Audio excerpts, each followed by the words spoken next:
боласың балам? Сен өскенде кім боласың? Пожарный боласың. Өрт сөндіруші.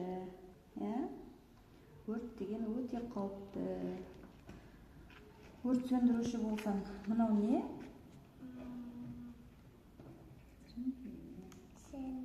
Сіріңке бұл. Бұны үлкендердің рұқсатынсыз қолдануға болмайды. Бұны аналарымыз неде қолданады? Тамақ істегенде, асханада қолданады. Үлкендердің рұқсатынсыз қолдануға болмайды бұны. Сен пожарный боласың ба? Мына кітапта қара. Не жазыпты? Пожарный жазыпты ба? Өрттен сақ болайық деп жазыпты мына. Не істеп жатыр мыналар? Сіріңке өте қауіпті депті. Қауіпті ма сіріңке? Жарайсың. Сіріңкемен ойнауға болмайды. Токпен ойнауға болмайды.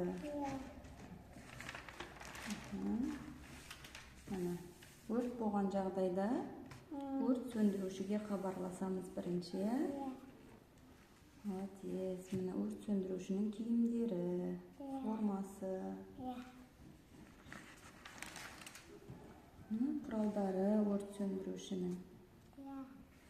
Молодец.